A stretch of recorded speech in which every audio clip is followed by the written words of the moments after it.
All right, welcome back. Lecture number 6. We are still in thermodynamics. Today we'll be looking into chapter 3 on the laws of thermodynamics. So first, before we get started, we need to define what are thermodynamic systems. So a thermodynamic system is simply uh, anything that you are interested in looking into their properties, especially for their thermodynamic properties. Okay, so could be um, gas system, a rock, something, a bottle of whatever drink or whatever. Yeah, just any subject that you are interested in, its thermodynamic property. It's a thermodynamic system. Okay, so for a thermodynamic system, there are two types of it: closed system and then open system. So a closed system is an isolated system. That means it's not in contact with anything else. It's just by itself. Um, so um, now the open system is anything that has like surroundings in contact with. Now, in reality, there's no really a closed system, right?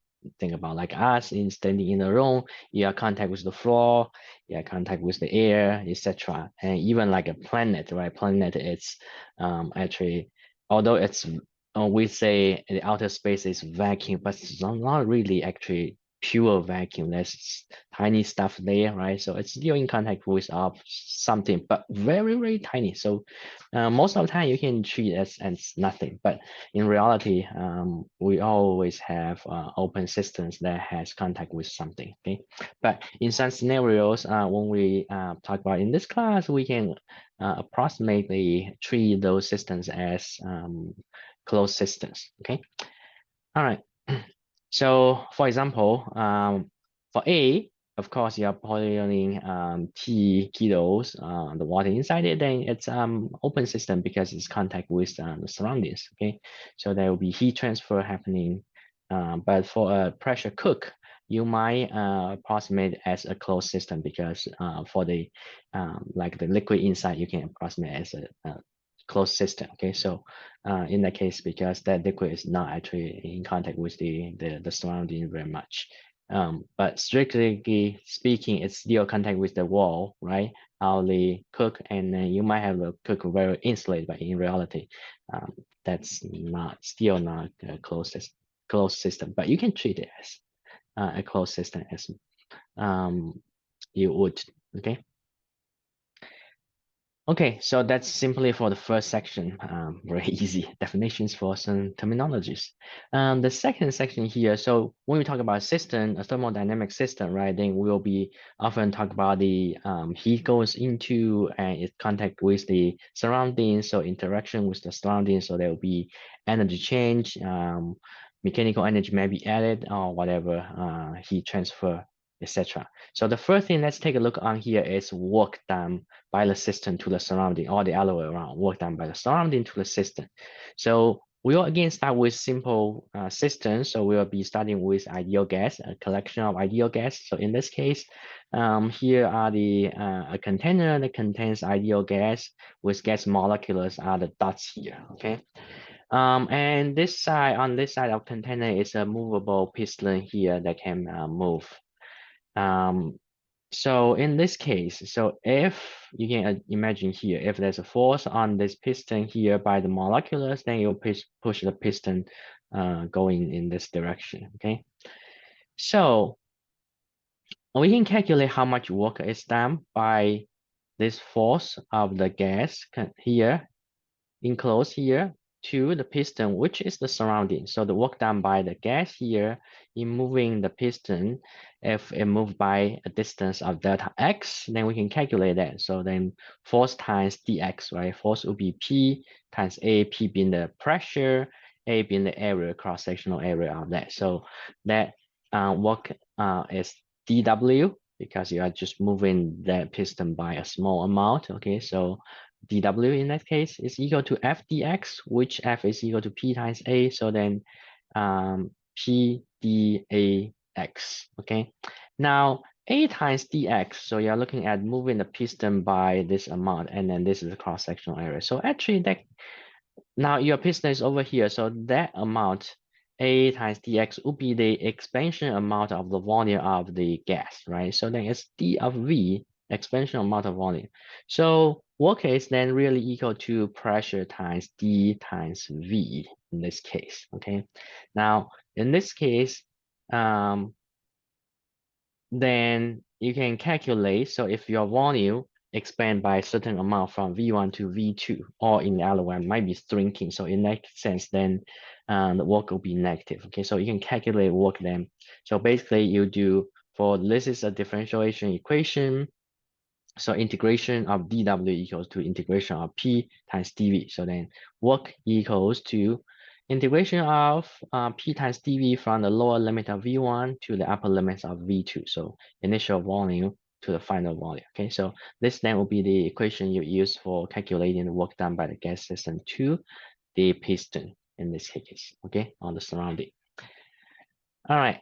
So for ideal gas, um, so then PV equal to nRT. So you'll start with PV equal to nRT in this case. So calculating work done by the gas to the piston integration PV V1 to V2. So P, according to ideal gas, PV equal to nRT. So you divide by both sides by V, then you get P equal to actually nRT over V. Okay, so in this case, you can see then pressure, it's actually a function of volume in this case, okay? So that's when you have the temperature held constant. So then nRT over V will be the pressure. So then dV. So in this case, integration of, this is dV over V, right? It's like dx over x integrated result into a natural logarithm function of Ln. And nRTs are constant. So n times r times t will be constant. So integration of constant, I will just go out of integration. So line of v, so maybe let me show you this on the paper here for you to get a better idea of how that's the case. Okay, so work equals to, we know, integration P being nRT over V dV, and then V1, V2. So the result, because this is the variable and then dV, so the result will be nRT line of V, right? And then lower limit to upper limit.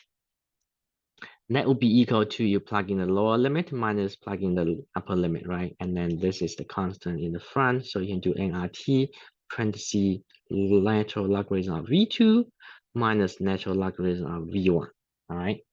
Now for natural logarithm of A, if you remember, minus natural logarithm of B, that's actually equal to natural logarithm of A over B.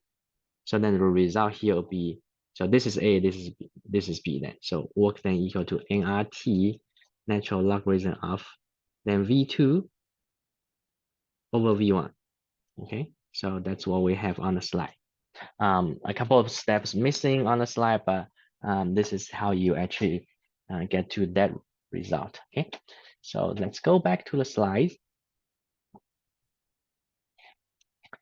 All right. Now let's take a look on here.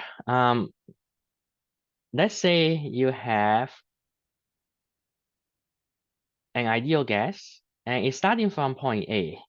Now, the final point of this ideal gas is a C. So by that, I mean the initial status of A is like it has a initial pressure of P1, and then volume of V1, temperature of T1, okay?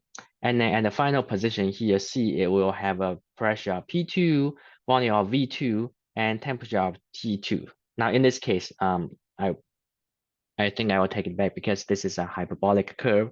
So for hyperbolic curve, ideal gas, actually the temperature will stay the same. So A initial and final, the temperature will stay the same, okay? So you can go from A to C with 3 different routes as indicated in this picture, right? So, or there are actually more than 3, but let's take a look at these 3. So you can go from A to B, B to C, right? You can go directly from A to C with the temperature being constant in that case. Or you can go from A to D to C. So there are different routes. So let's see what's the work done by these different routes. Okay, so I'm gonna do again, just go to stop sharing, but show you the work on the paper here. So you have it go from, so this is P, and this is V.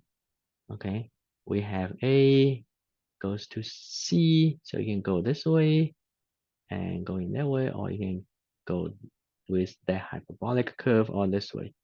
So A, B, C, and D.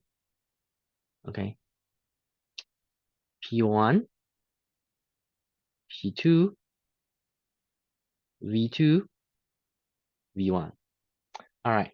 So the process of A, B, and C. So from A to B to C. Okay. So there are two processes here. From A to B, you actually have the pressure being constant at P1. Okay. So you can calculate. Again, this is starting point. dV equal to P dV.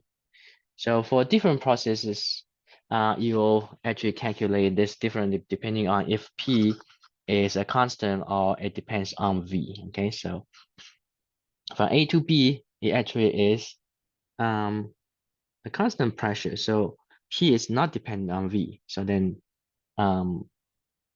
W, work done by the gas from A to B, is equal to integration PV dV. Okay, so this is from V1 to V2. And P has been just constant as P1. So P1 goes in front of the integration of V1, V2 dV. Okay, so then it gives you, this is integration of 1, right? Basically, so it will be, result will be P1 times V and V1, V2. Okay, so then that will be P1 times P2 or V2 minus V1, plug in upper limits and minus lower limit. Okay, so this will be your work from A to B. All right, and this is constant pressure process. Now from B to C, work down from B to C equals to, again, integration. This case, actually it's from V2 to V2 because this is V2, right? It reaches the final volume and then this is the constant volume. So from V2 to V2. So starting point and that it's the same. So dV. So if your lower limit and upper limit are the same, then your integration will be 0, right? So because whatever result you get, you do plug in the upper limits minus the lower limits being identical, so they cancel out. Okay, so 0. So then from A to B to C, you'll add them up, right? So work done through ABC route is equal to then this guy, just this guy plus that one. So P1, V2 minus V1, okay, on that guy. All right. So from A to C, this is a hyperbolic curve. So then the temperature actually stays constant. Okay. So for a hyperbolic curve, temperature stays constant. dW then equals to PV again. Work A to C is equal to integration of dV now from V1, V2. Now in this case, P is actually equal to nRT over V as the same as the previous slides, and then dV. So then this will give you, that's exactly the same as this one. Okay, so I will just take out the result from there. So this will be nRT, actually natural logarithm of V2 over V1. So that's the result. Okay, I'll just copy this one down and then here. All right, sorry it was blocked, but this is what I did. Now from A to D to C, okay, so there are two parts here, A to D. Now that part, again, volume stays the same as V1. So then it will be similar to this guy, right, from B to C. So you'll be doing W of A to D actually equals to, now V1 as the lower limit and upper limits as well, PdV. So that part will be 0, okay? D to C, or let's just say WD to C will be integration now V1 to V2, P dV. Okay. P being P2, just constant P2. So then P2 integration P V1 V2 dV. Okay. So the integration here will be the same as the integration over there. So it's integration of 1 dV, the constant, right? So PV there. So instead of P1, the result will be just P2, V2 minus V1. Okay. And the work then in this case will be 0 plus that guy. So work from A to D to C and will be equal to P2 V2 minus V1. Okay, so that's the result there. So you can see if you are going through 3 different processes here, starting from the initial position A to the final position C, you actually end up with doing different work. Okay, so it's um, path dependent in this case. Okay. And this should be a good example for you guys to calculate the work done by the gas system through different processes. Okay, so for the constant volume process, then it will be 0. Constant pressure process will be just equal to the pressure times the difference of initial and final volume. For constant temperature, then it's nRT log of V final over V initial, okay, or V2 over V1 in this case. Okay. Let's go back to the slide now.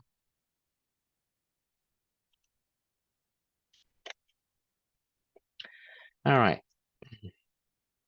Now let's talk about the internal energy of the system. So we know you can have the heat transfer into the system or out of the system. You can have work done by the system, right? And then the other way around will be true as well. So if you are compressing the gas system, then the surrounding is actually doing work to the gas system. Now, initially, the gas system should have some internal energy, right? So last time we talked about the kinetic theory of the gas. So the gas system as a collective of molecules, it will have at least like kinetic energy, okay? And maybe have some potential energy. So we call those energy combination as internal energy. So internal energy, E sub int for internal is equal to summation of kinetic energy plus the potential energy, okay? If we just think about just the kinetic energy, so for monatomic gas, then it's pretty much just the kinetic energy because for ideal gas, the molecules are far away from each other, so there's no interaction, so there will be no potential energy of this gas. So this term will be dropped. Okay, so potential energy related to the interaction of different objects, like due to attraction or repulsion forces. Okay. So then for monatomic gas, the internal energy will be just equal to the kinetic energy, which we know that it's for each individual gas is the 3 times of kBT. Okay, so for the kinetic energy theory in the last lecture. All right, so total then 3 halves of kBT, okay, for each individual molecules. And now there's n numbers of molecules, which is equal to moles of molecules times the Avogadro's number, right? So you multiply by n times n numbers of molecules to get the total internal energy. So E sub ENT is then equal to n times n sub A, 3 halves kBT. And Na and Kb can combine, right? So they become R, gas constant, okay? So we talk about it in ideal gas law. Avogadro number times the Boltzmann constant is the ideal gas, the universal gas constant R. So then it could be also equal to 3 halves of nRT, okay? So either capital N or 3 halves capital N kBT or 3 halves small n RT. That either way will give you the internal energy for monatomic ideal gas. Okay. All right. So I think we have talked about the work done by the system and then its internal energy. And we also talk about the heat transfer in the previous chapter. Okay, so those are the transfer of energies or works in and out of the gas system. Okay. So before we talk about the laws of thermodynamics, so there are first law, second law, third law, so three main laws. However, there's also more fundamental ones. So it's called the Zio's law of thermodynamics. So why didn't we call like the first, second, third, and fourth? That was because the three laws were first discovered and then later people found this one. So then boom, right? So we have to call it Zio law, okay? Zio's law.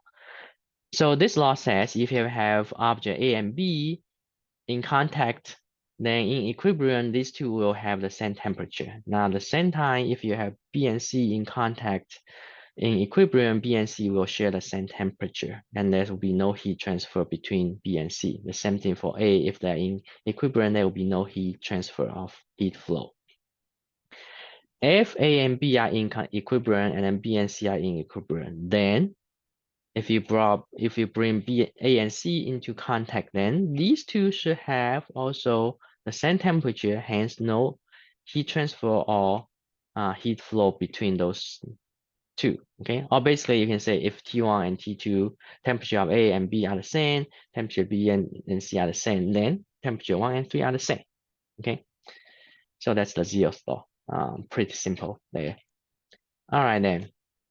Let's take a look on the first law of thermodynamics. So the first law of thermodynamics basically is the conservation of energy, okay? So it says that the internal energy change of the system is equal to the change of the heat, either adding heat to the system or taking heat out of the system, minus the work done by the system, okay? So delta E internal equal to Q minus W. Okay, so Q is positive when heat is transferred in, Q will be minus when heat is taken out. All right.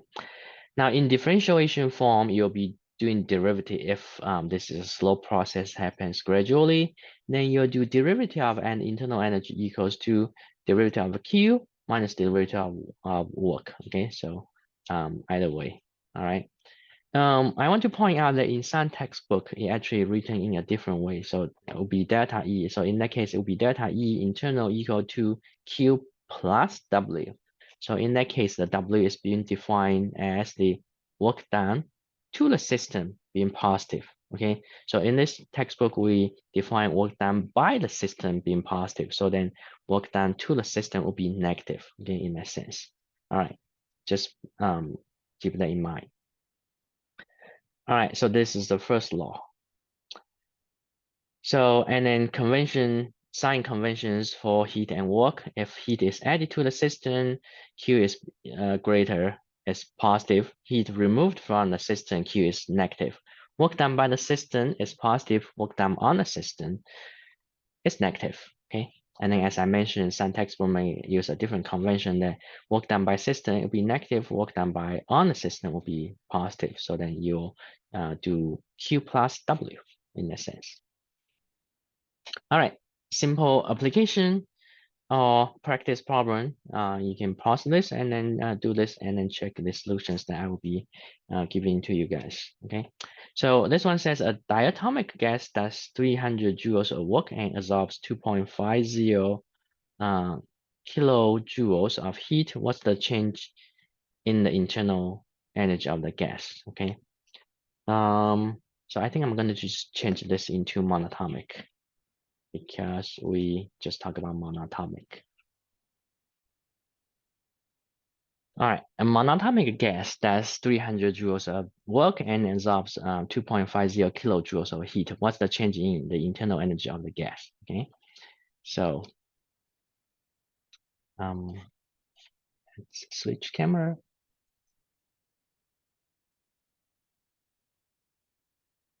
All right, so on this one, we know that we would apply the first law of thermodynamics, changing internal energy equal to Q minus W. It tells you work done by the gas is 300, so W is 300, Q is 2.50 kilojoules minus W being 300 joules, okay? So kilo, that means 2,500, okay? So 2,500 minus 300, then 2,200 joules. Okay, so that's the change of the internal energy. Okay, simple as that. So let's go back to the problem here on the slides. Okay, and moving on, the next section. So as I mentioned, there are different processes, okay, thermodynamic processes. So we'll take a look at certain particular ones, okay. So here, constant pressure. So that means for a process, the constant, and the pressure is constant. It's called isobaric. Isochloric is when the volume is constant. Okay, isothermal, that means the temperature is constant. Adiabatic, that means no transfer of heat. Okay. First, let's take a look at the definition for a quasi-static process. Okay, so I think for a quasi-static process, this is the one that occurs slowly enough that a uniform temperature and pressure exists throughout all the region of the system and all the time. So this is just an approximation. So when you have a thermal process, it's not going to be slow enough. So then there will be both no change of the temperature or pressure at the same time. Okay, so there will be some change over there. So in the ideal world, that doesn't happen. That doesn't exist because you can think about it. For that to be slow enough, it takes forever. Okay, so in the real world, there's not really a steady process that wouldn't cause any change in temperature or pressure at the same time. Okay, throughout the whole region. Okay. So isobaric. Okay, so let's take a look on the first one, isobaric process. How much work is done here? So work done by expanding a gas. Okay, constant gas. So let me take a look. Give you an example. So there, you know what I mean, like a quasi-static will not actually happen in the reality. Okay, so let's say this guy here. Okay, so if you expand it, all right. So you can maintain the pressure being constant, all right? But then if that's the case, then the temperature has to be changed. Okay, so temperature cannot just stay the same because PV equal to nRT, right? So if V increases, then pressure stays the same, then T has to increase as well. Okay, so in that sense. All right, but let's take a look on what will be the work done here. So work done equals to, in this case, delta V. So take a look on the example I showed you earlier, like from a gas goes from A to C and it goes through three different processes, different paths. A to B to C, A to C directly, A to D to C, right? So if this is a constant pressure, so then you integrate in P dV, right? So P is constant, so P comes out of integration. Integration of dV actually gives you delta V because it's final V minus initial V then. So then you get work equal to just P times delta V, which means final minus initial. Okay, so that's work done by isobaric process. And quick example again here. So isobaric expansion of water, it says 1 gram of water is placed in the cylinder and the pressure is maintained at 2.0 times 10 to the 5th Pascal. The temperature of water is raised by 31 degrees. The water is in liquid phase and expand by a small amount of 1.0 times 10 to the minus 8 meters cubed. So this is dV or delta V. So find the work done and the changing internal energy. Okay, so again, let's switch to the paper I have here, and then let's stop sharing and then switch my camera. All right. So on this one, it says delta T temperature raised by, that's I guess from the initial, so P equal to 2.0 times 10 to the 5th Pascal. and it says temperature changed by 31, raised by 31 degrees Celsius. Delta V is equal to 1.0 times 10 to the minus 8 meters cubed. Okay, so work done then is equal to, because temperature is constant, this is constant, fixed, okay, constant. So then P delta V. So then it goes as 2.0 times 10 to the fifth Pascal times delta V, 1.0 times 10 to the minus 8 meters cubed. Okay, so that equals to 2.0 times 10 to the minus 3 joules. Okay, and changing internal energy. So delta E internal is equal to Q minus W. For Q, so we have W, but Q, we don't have Q. We could calculate. So Q according to the MC delta T. Okay, so M of water, C of water delta T. M is 1 gram. And then for C, this is constant, you will look it up. So 4186 joules over kilogram and degrees Celsius. Okay, so then 1 gram converted into 1 kilogram. All right, so kilogram times 4186 joules over kg degrees Celsius times 31 degrees Celsius. Okay, that's delta T minus 2.0 times 10 to the minus 3 joules. So then this will be your change of internal energy. And this turns out to be about, so this multiplication of those three gives you 129.766, okay, minus, so that's in joules, 2.0 times 10 to the minus 3 joules, okay. So basically this is again 129.764 joules, right? Or I can just say about 1.3 times 10 to the 2 joules, so on that. Okay.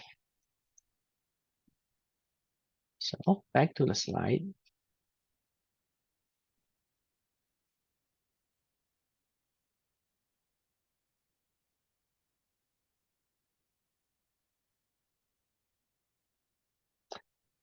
So next, let's take a look on isochloric process, which means constant volume. Okay, so if volume is constant, then delta V will be 0, right? So work done by the system that will be actually equal to 0. Okay, so isochloric or constant volume process work done by the system will be 0.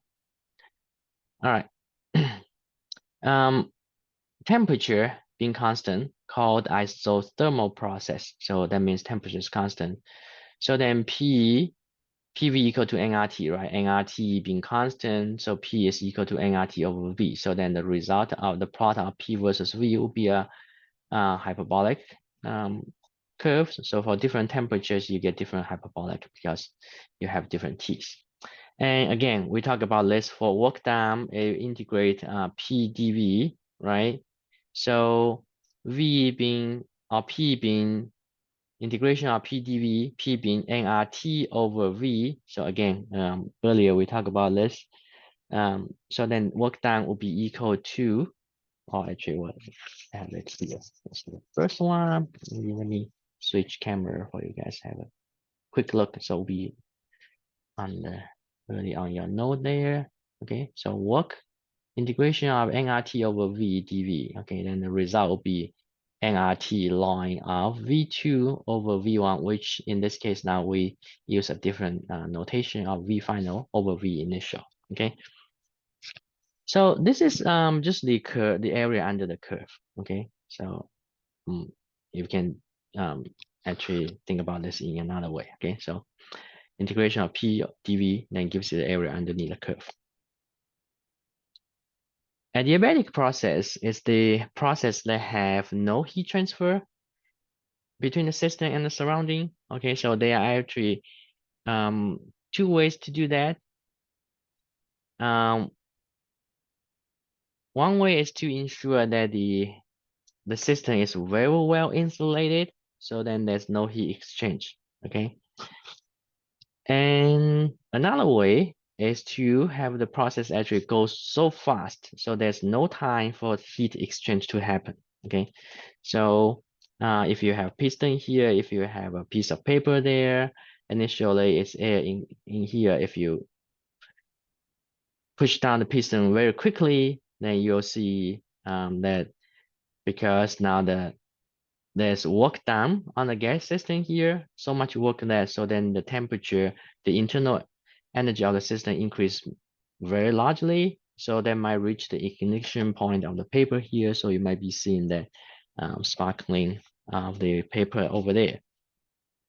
And for some of the so for the diesel engines, and that's the ignition process. Okay, so we actually press the gas mixture very quickly, then ignite that for the combustion reaction. Okay. All right. So if you start from one point, particular point with certain temperature, pressure, and volume, and then going through some processes, you end up with the same initial pressure, volume, and temperature. Then this process, the whole thing is the whole circle is called the cyclic process, a cyclic process. So for the cyclic process, because it returns to the initial status, right? So then everything didn't really change because it returns to the initial. So then the change of internal energy will be equal to 0 because there's no change. Okay. If there's work done by the system to the surrounding as it returns back to the initial status, then the surrounding will return the work in. Okay. If there's heat into the system initially or out of the system, then when it returns, there should be heat giving out or return to the system in that sense. So delta internal energy should be equal to 0. So if that's the case, according to the first law, internal energy equal to Q minus W equal to 0, right? So then Q equal to W. Okay, so that's for the cyclic process. All right. So let's take a look on the example here on that. So this one says you have an ideal gas initially at 20 degrees Celsius and 200 kilopascal has a volume of 400 liters. It undergoes a quasi-static isothermal expansion until its pressure reduced to 100 kilopascal. It says A, find the work done by the gas. B, the heat absorbed by the gas during the expansion. Okay, so let's take a look on this one. All right. So ideal gas, initial temperature is 20, but it says it undergoes quasi-static thermal expansion. So that means isothermal expansion. So that means temperature is constant. So temperature has not been changing. So T then is equal to 20 degrees Celsius. Okay. Initial temperature pressure, I'm going to call it P1. So 200 kilo, 10 to the third Pascal. Volume, 4.00 liters. That is 4.00 times 10 to the minus 3 meters cubed. And it says final temperature, final pressure is 100 kilopascal, so 10 to the third Pascal. So A, work done by the gas. B, heat absorbed by the gas will be Q. Okay. So for isothermal process, T remains constant. Okay.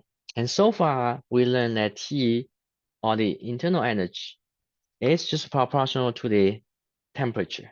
Okay. So you can go several slides back where internal energy is just equal to 3/2 of nRT or 3/2 of capital NKT. Okay, so internal energy E internal is just equal to 3/2 of nRT. If T is constant, then internal energy is not changing. But anyway, that's just a side note on that. But here A, what would be W? Then W again, you integrate P dV, and then from initial to final. Okay, so this is initial V of 4 liters initial then. Okay, so PV equal to nRT. When you see ideal gas, you write this down. Okay, PV equal to nRT. So that tells you P is equal to nRT over V. In this case, T is not changing. Okay, so then your integration should go like nRT over V dV, and then V1, V2. Okay, so again, this is nRT integration of dV over V from V1 to V2, V being the variable. So then the result will be log in natural logarithm, right? nRT in front, and then V and V1, V2. Again, this is what we did earlier, but nRT line of V2 over V1. Okay, that'll be the result. So we can calculate what would be so uh we are given those initial numbers, right? P1, V1, okay, and P2 and T1 and T2 are the same of 20. So then this will be the work done. So nRT, it looks like we don't have N, right? We also do not have V2. Okay. So what are we going to do? I think we can apply this guy, right? So because ideal gas, right? P1, V1, then will be NR1, NRT1. Okay. So we don't necessarily have to calculate M, but because we all really need is nRT, right? So that you can write as PV, okay? Log of V2 over V1.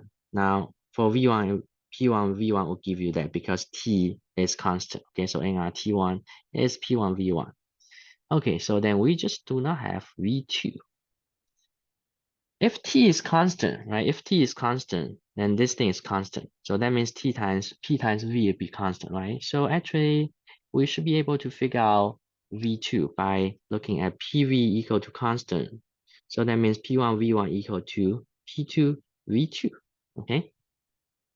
So we really need here in the natural logarithm argument is V2 over V1. So let's do that. So from here, you can solve for V2 over V1 directly. And that should be just P1 over P2, okay? So this is actually then,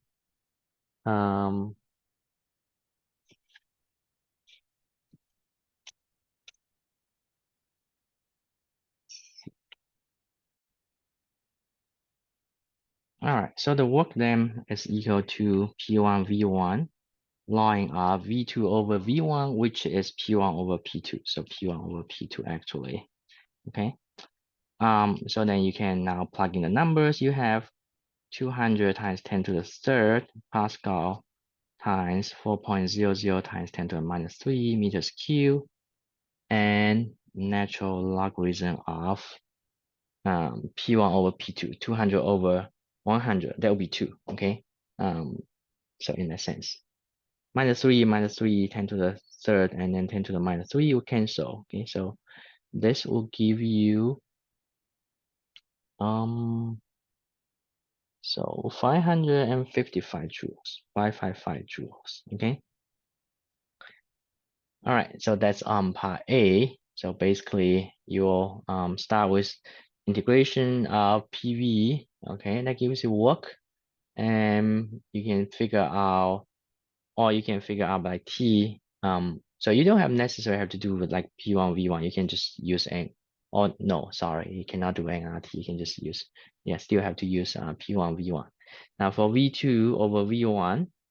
We have V1, but V2 we don't have, but you can look at that because T is constant, PV then equal to constant, so P1 V1 equal to P2 V2, okay? So V2 over V1 then from here is P1 over P2. So then you have everything, plug it in, okay? Now the second part says, what would be the heat absorbed by the gas during this expansion? So we are looking for Q. Okay, so in this case, we are looking for Q. RB looking for Q will be Q. The first law says change in internal energy, right? Equals to Q minus W, right? So for isothermal process, we know that this is equal to, it's purely equal to 3/2 of nr times T. So R will be constant and N will be a fixed number, right? If T doesn't change, does not change, then this guy wouldn't change, right? Delta T will be equal to 0. Okay, so 0 then equal to Q minus W. So then that tells you Q actually equal to W, also equal to 555 joules. Okay. All right. So I think we will just stop here for today, and then we will come back next time. Okay. So see you guys.